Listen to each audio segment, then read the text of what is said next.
আসসালামু আলাইকুম ওরহমতুল্লাহি ওবরাকাতুহ। আলহামদুলিল্লাহ ওয়াসসালাতু ওয়াসসালামু আলা রাসূলিল্লাহ, আম্মা বা'দ। সম্মানিত ছাত্র ভাইয়েরা, আজকের ক্লাস হচ্ছে সত্যিকারে আমাদের প্রথম ক্লাস। আজ থেকে আমাদের বিভিন্ন বিষয়ের পড়াশোনা শুরু হচ্ছে। আজকের প্রথম পড়াটি আমরা শুরু করব ওই হাদিস দিয়ে, যে হাদিসটিকে ইমাম বুখারী রাহিমাহুল্লাহ তার কিতাবের সহিহ বুখারীর সবচেয়ে শুরুতে নিয়ে এসেছেন। ঠিক ইমাম নাওয়াবী রাহিমাহুল্লাহ যখন রিয়াদুস সালেহিন লিখেছেন, তখনও তিনি এই হাদিসটি শুরুতে নিয়ে এসেছেন। এভাবে অনেক ওলামায়ে কেরাম এই হাদিসটি তাদের বই লেখার শুরুতে বর্ণনা দিয়েছেন। হাদিসটি খুবই প্রসিদ্ধ। হাদিসটি বর্ণনাকারী সাহাবী হচ্ছেন ওমর বিন খাত্তাব রাদিয়াল্লাহু তাআলা আনহু। তিনি বলছেন, আল্লাহ রসুল সাল্লাল্লাহু আলাইহি ওয়াসাল্লাম বলেছেন, ইন্নামাল আমালু বিন্নিয়াত ওয়া ইন্নামা লিকুল্লি ইমরিইম মা নাওয়া। আরেকবার বলছি এই শব্দটি, এই বাক্যটি, ইন্নামাল আমালু বিন্নিয়াত ওয়া ইন্নামা লিকুল্লি ইমরিইম মা নাওয়া। এতটুকু পর্যন্ত ছাত্রদের মুখস্থ করা জরুরি। এর পরের অংশটি মুখস্থ করতে পারলে ভালো, মুখস্থ না করতে পারলে যতটুকু বললাম ততটুকু মুখস্থ করা ওয়াজিব। আল্লাহ রাসূল সাল্লাল্লাহু আলাইহি ওয়াসাল্লাম বলছেন, ইন্নামাল আমালু বিন্নিয়াত ওয়া ইন্নামা লিকুল্লি ইমরিইম মা নাওয়া ফামান কানাত হিজরাতুহু ইলাল্লাহি ওয়া রাসূলিহি ফাহিজরাতুহু ইলাল্লাহি ওয়া রাসূলিহি ওয়া মান কানাত হিজরাতুহু ইলাদ দুনিয়া আও ইমরাআতিন ইয়ানকিহুহা ফাহিজরাতুহু ইলা মা হাজারা ইলাইহি। এই হাদিসটির অর্থ হচ্ছে, ইন্নামাল আমালু বিন্নিয়াত, সকল সৎ কাজ নির্ভর করে নিয়তের উপরে।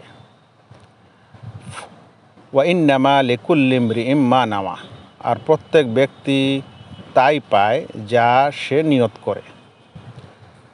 তাই যে ব্যক্তি হিজরত করে আল্লাহ এবং তার রাসূলের জন্য, তার হিজরত হয় আল্লাহ এবং রাসূলের জন্য। আর যে হিজরত করে দুনিয়ার কোনো স্বার্থে কিংবা কোনো মহিলাকে বিবাহ করার জন্য, তাহলে তার হিজরত হয় সেই উদ্দেশ্যে। এই হাদিস হচ্ছে একটি মৌলিক হাদিস। ইমাম শাফিঈ, ইমাম আহমদ সহ বিভিন্ন ওলামায়ে কেরাম বলেছেন যে ইসলামের বিধিবিধানগুলি কেউ বলেছেন 4টি হাদিসের উপর নির্ভরশীল, কেউ বলেছেন 3টি হাদিসের উপর নির্ভরশীল। ওই 3টির মধ্যে এটি হচ্ছে একটি হাদিস। বরং অন্য কেউ বলেছেন যে জ্ঞানের প্রায় 70টি অনুচ্ছেদে এর প্রয়োগ হতে পারে। এটাও ইমাম শাফিঈ রাহিমাহুল্লাহ বলেছেন। এই হাদিসটির প্রথম যেই বাক্য দুটি রয়েছে, ইন্নামাল আমালু বিন্নিয়াত, ইন্নামা শব্দটির অর্থ হচ্ছে নির্দিষ্টকরণ শব্দ। ইন্নামাল আমাল, আমাল আমলের বহুবচন, আমাল এক বচন, আমাল বহুবচন। তাহলে আমাল মানে সকল সৎ কাজ, সমূহ সৎ কাজ নির্ভর করে কার উপরে? বিন্নিয়াত, নিয়তের উপরে। নিয়াত শব্দটির অর্থ হচ্ছে বাংলাতে ইচ্ছা করা বা সংকল্প করা। আসলে শারীরিক অঙ্গ প্রত্যঙ্গ দ্বারা যেটা করা হয় সেটা আমরা জানি, যেমন হাত দিয়ে কোনো কিছু ধরা, কোনো কিছু ফিকে দেওয়া, পা দিয়ে চলা, মুখ দিয়ে বলা। কিন্তু অন্তরেও কাজ করে, অন্তর দ্বারাও আমল হয়। অন্তরের আমল হচ্ছে যেমন সংকল্প করা। তো এখানে আমলসমূহ নির্ভর করে মানুষের নিয়তের উপরে, আর প্রত্যেক মানুষ তাই পায় যা সে নিয়ত করে। এটা হলো এই দুটি বাক্যের অর্থ। এই বাক্য থেকে একটা নীতি পাওয়া যায়, যেটাকে ফিকহের একটি বড় কায়দা বা উসুল হিসাবে ওলামায়ে কেরাম উল্লেখ করেছেন। আর সেই কায়দা এবং উসুলটি হচ্ছে আল উমুরু বিমাকাসিদিহা, আল উমুরু বিমাকাসিদিহা, সকল কিছু মাকসাদের উপর নির্ভর করে। মাকসাদ, সদিচ্ছা বা সংকল্পের উপর ভিত্তি করে সকল কিছু। আসলে মানুষ যা করে তা হয় তার অঙ্গ প্রত্যঙ্গ দ্বারা হতে পারে, তার জবান বা জিহবা দ্বারা হতে পারে, কিংবা তার অন্তর দ্বারা হতে পারে। এখন এই তিনটি উপকরণ দ্বারা যা কিছু ঘটে তার মধ্যে নিয়ত হচ্ছে এই দুটির অগ্রণী ভূমিকা পালনকারী। কারণ প্রথমে মানুষের নিয়ত হয়, তারপরেই কোনো কাজ হয়। কাজ হয় তারপরে নিয়ত হয় না। প্রথমে মানুষের কাজকর্ম হয়, তারপরে প্রথমে মানুষের নিয়ত ও সংকল্প হয়, তারপরে তখন সে অনুযায়ী কাজ হয়। তো নিয়ত সংকল্পটি সত্যিকারে মানুষের ওরকমই, যেরকম ইঞ্জিন এবং বডি। যেমন ইঞ্জিন প্রথমে কাজ শুরু করে, তার পিছনে পিছনে বডি যায়, ঠিক সেভাবেই এখন যে যেমন নিয়ত করে সে তেমন বদলা পাবে। এই কথাটির অর্থ দাঁড়ায় এই যে মানুষ যদি সৎ নিয়ত করে, সৎ সংকল্প করে, তাহলে তাতে সে সওয়াব পাবে। উল্লেখ্য একটা হলো মনে মনে কোনো জিনিসের খেয়াল আসা, যে আমি নফল রোজা করব অমুক দিনে, খেয়ালটা আসলো আবার চলে গেল। অনুরূপ মনে মনে আসলে একটা মসজিদ তৈরি করব, এবার আসছে চলে গেল অন্তর থেকে। এটাকে সংকল্প বলে না। সংকল্প বলা হয় যেটা অন্তরে আসে এবং স্থায়ী হয়। যেমন আপনি সংকল্প নিলেন যে আমি ইনশাআল্লাহ শেখের কাছে পড়ার পর এটা আপনার অন্তরে স্থান পেল এবং এর জন্য আপনি কিছু পরিস্থিতি আপনি এর জন্য কিছু পরিকল্পনা করছেন, পদক্ষেপ নিচ্ছেন, তখন সেটাকে সংকল্প বলা হয়। তো ওই নিয়তে আপনি সওয়াব পাবেন যে নিয়তটা আসলে সংকল্পে পরিণত হয়, শুধু মনের খেয়াল নয়। এখন সংকল্পে যখন পরিণত হয় তখন আপনি সেই কাজটা করেন। সত্যিকারে যদি সম্পূর্ণরূপে আপনি সংকল্প নেন একটা সৎ কাজ করার, আর সেটা যদি আপনার দ্বারা নাও হয়, মাঝখানে কোনো সমস্যা চলে আসে, তাহলে আল্লাহ তাআলা তার সওয়াবটাও লিখে দেন। আল্লাহু আকবার।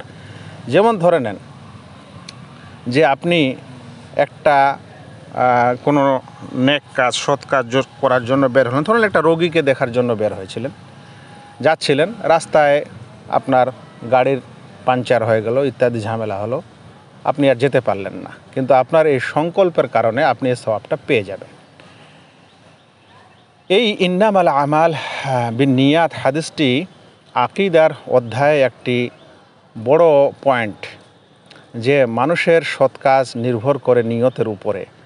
তাই নিয়ত যেন সঠিক হয়।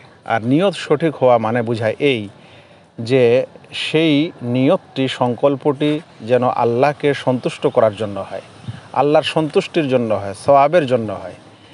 এটাকেই বলা হয় ইখলাস, যে আপনি যে কাজগুলি করবেন সেই কাজগুলিতে যেন ইখলাস থাকে, আল্লাহর সন্তুষ্টি কামনা থাকে। এই কথায় আল্লাহ তাআলা অন্য জায়গায় বলেছেন, ওয়ামা উমেরু ইল্লা লিয়াবুদুল্লাহা মুখলিসিনা লাহুদ্দিন।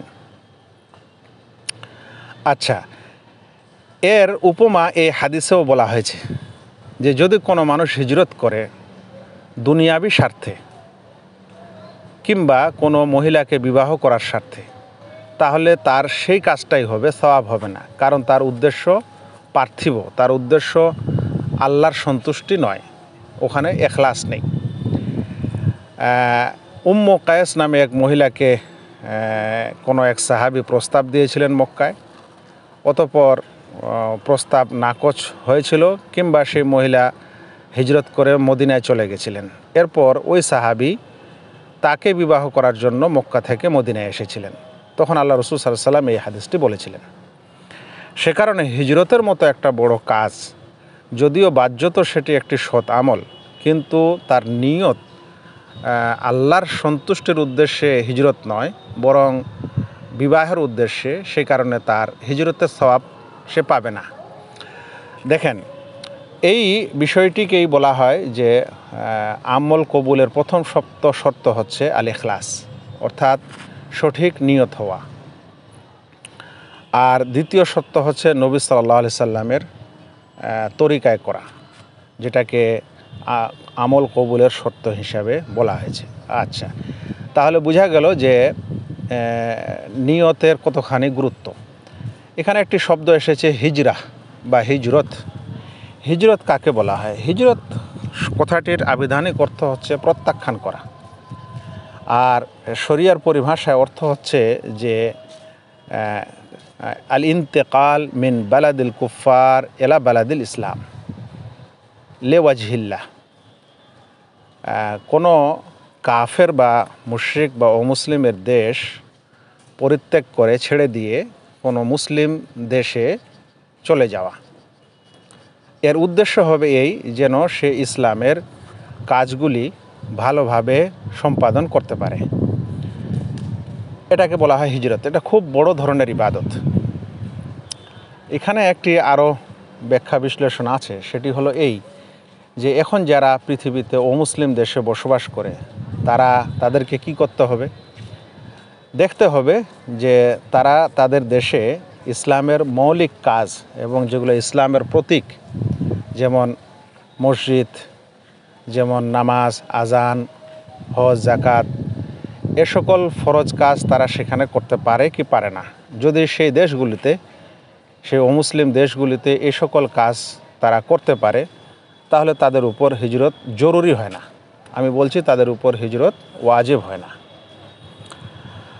তবে আল্লাহ তাআলা আবার সেই সকল লোকের জন্য হিজরত ছাড় দিয়েছেন যারা অসুস্থ, যারা দুর্বল, যারা মহিলা, শিশু, যারা সেখান থেকে যেতে পারবে না, এরকমরা হিজরত করার প্রয়োজন নেই বা তাদের উপর ফরজ নয়। ঠিক অন্যান্য ক্ষেত্রেও এগুলি প্রযোজ্য হবে। এ ছিল আজকের এই হাদিস, এবং এই হাদিসের আলোকে আমাদের যেই শিক্ষাটি নিতে হবে সেটা হলো যে আমরা যখন কোনো একটি শিক্ষা বা ইলম নেওয়ার জন্য, সেটা হোয়াটসঅ্যাপ গ্রুপ হোক বা স্কুল হোক বা মাদ্রাসা হোক বা প্রতিষ্ঠান হোক, যখন যোগদান করি তখন আমাদের সর্বপ্রথমে এই নিয়ত সঠিক করে নিতে হবে যে আমরা এখানে যে পড়াশোনা করতে এসেছি বা করছি সেটা আল্লাহর সন্তুষ্টির জন্য সওয়াব পাওয়ার আশায়। তাহলে তখন এই আমলটি বা এই কাজটি আমাদের শুদ্ধ হবে এবং ইবাদতে পরিণত হবে। আর যদি আমাদের নিয়ত এটা না থাকে, কোনো অন্য কিছু থাকে, তাহলে ওই হিসাবে হয়তো বদলা আপনি নাও পেতে পারেন। সেজন্য যতখানি এই ক্লাসের খাঁটিত্ব আপনার অন্তরে খাঁটিবোধ থাকবে, ততখানি আপনার লাভ আছে সওয়াবের দিক দিয়ে। অনুরূপ যিনি আপনার শিক্ষক, তার জন্য সেটা নসিহা এই হাদিসটি, যে তিনিও যে পড়াবেন তার অন্তরেও যেন আল্লাহর সন্তুষ্টি থাকে, অর্জন করা থাকে, পার্থিব লোভ লালসা না থাকে। তবে বিভিন্ন কারণে মানুষকে পৃথিবীর যারা বিভিন্ন প্রতিষ্ঠানে ইত্যাদি স্থানে দ্বীনের শিক্ষা দিয়ে থাকেন, তাদের যেটা প্রয়োজন সেটা তখন এই সকল মানুষের আন্তরিকতা ও ইখলাসে ঘাটতি ঘটে যখন তাদের এ সকল পড়াশোনা করাতে গিয়ে তারা নিজের জীবনযাপন ভালো করে করতে পারে না। তখন তারা অনেক সময় বিভিন্ন চাহিদা করে বসে। সেই জন্য যারা প্রতিষ্ঠানের মালিক তাদেরকেই এ সকল কিছু চিন্তা করা দরকার। শেষমেশ তিনটি জিনিস। এক নম্বর হলো এই হাদিসটির প্রথম দুটি বাক্য অবশ্যই মুখস্থ করতে হবে, এর অর্থ জানতে হবে এবং সেই অর্থের ছোট ছোট ব্যাখ্যাগুলিও জানতে হবে। আর তৃতীয় জিনিস হলো এই হাদিস থেকে যে মূলনীতিটি পাওয়া যায়, সেই মূলনীতিটি আল উমুরু বিমাকাসিদিহা, সে কথাটিও মনে রাখতে হবে এবং এই হাদিসটির গুরুত্ব বুঝতে হবে। অতঃপর সে অনুযায়ী নিয়ত পরিশুদ্ধ করতে হবে। আজকের ক্লাস এখানে শেষ হলো। পূর্বের নিয়ম অনুযায়ী এই কথাগুলিকে পয়েন্ট টু পয়েন্ট নোট করা, কেউ যদি বিস্তারিত করে তাও ভালো, কেউ যদি সংক্ষিপ্ত আকারে করে তাও যেন করে। আসসালামু আলাইকুম ওয়া রাহমাতুল্লাহি ওয়া বারাকাতুহু।